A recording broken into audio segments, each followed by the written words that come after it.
Okay, so good afternoon, everyone. Welcome to the class. And before we get started, there are a few things I want you to note. So first of all,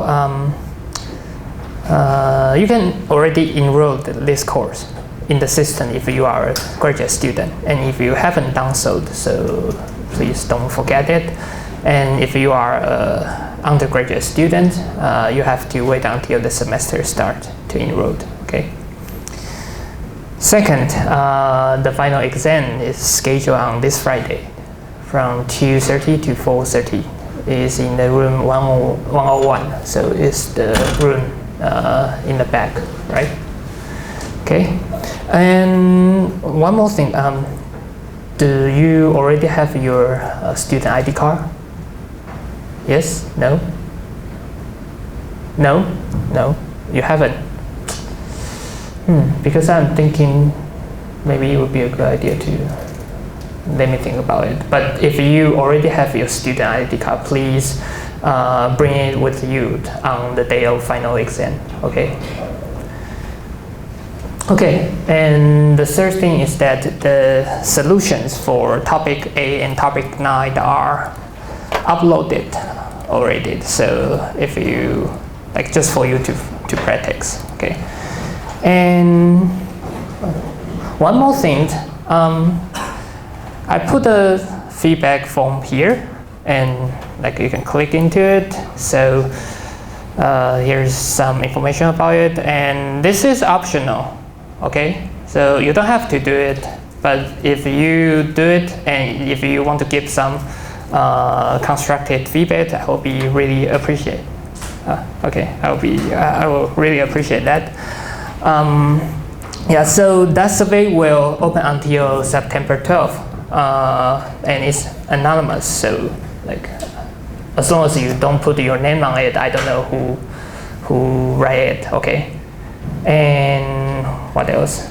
And I think like by the end of this semester, you will receive another formal survey from school, right? So I encourage you to do both.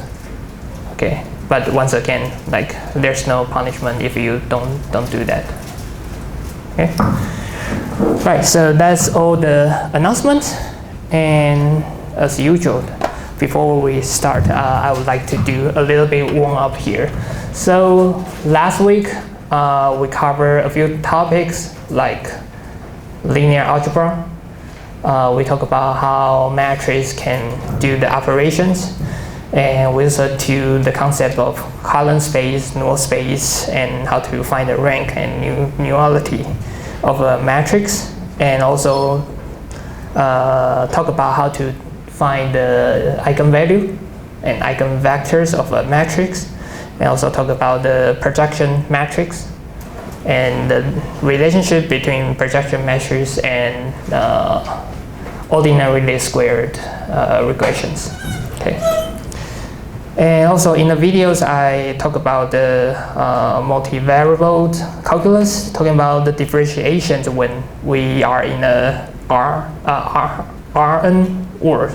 Okay, and also talk about the Taylor expansion and how we can use it to numerically solve a problem.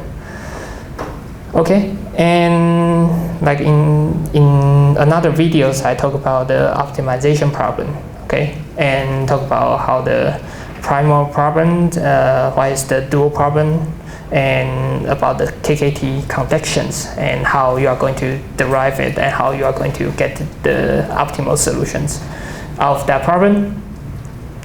And also I talk about the envelope theorem, and that allows you to do the comparative statistics, which are very useful when you go to the graduate level econ course. Okay, so that's a very brief recap of what we have learned last week. Okay, and it will be always a good practice that you can do it by yourself, like you close all the notes and like just briefly think about what we have learned in this course, and that helps a lot. Right, so today we are going to talk a little bit about probability here. Okay, probability. And these lecture notes mostly is built on Bruce Hansen's book. Okay, and his book is so great, so I recommend you to read it as well. Okay. Okay, so we will have to start to talk about or to define some basic terms here.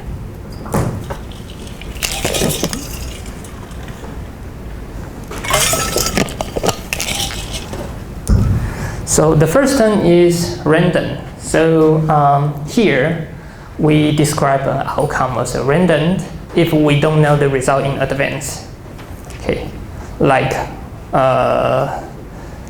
is tomorrow is going to rain, like, so that is random. Okay, and the outcome is a realization of us, like a realization actually. Sample space is all possible outcome, which we denote as omega over there. Okay, and event is a subset of sample space, and partitions is the union of this disjoint event is the sample space. So let me draw a graph here.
Okay, so this is a illustration of all those definitions. So take the big square here as the sample space, omega. And we have so many outcomes here. Okay, and now we try to find a partition of it. So I can just cut it this way. So this is a partitions for the sample space, right? Because the union of A1, A2, A3, A4 exactly is the sample space, and all of them are disjointed with each other. So this is the partitions, and this event A1 contained the outcome A1, small A1, A2, and A3. Okay, so that is an illustration of it. Okay. Okay, then the theorem one. So this is actually quite intuitive. So if we have a partition of the sample space, then if we want to know one specific event, then it's actually the union of its intersections with each partition, each part of that partitions. So how does it look like in this graph?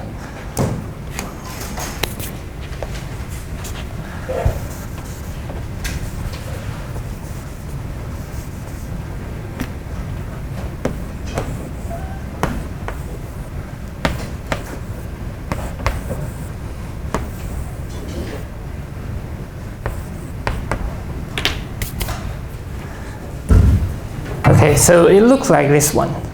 Okay, and I changed the notation a little bit here because I want to be consistent with the lecture notes. So says that B1 to B4 is a partitions of this simple space. And we have another event, which is the circle inside here. I call it A.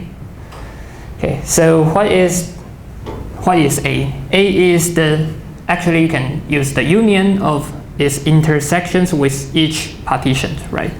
So this is A, this is A, this is A, this is A as well. So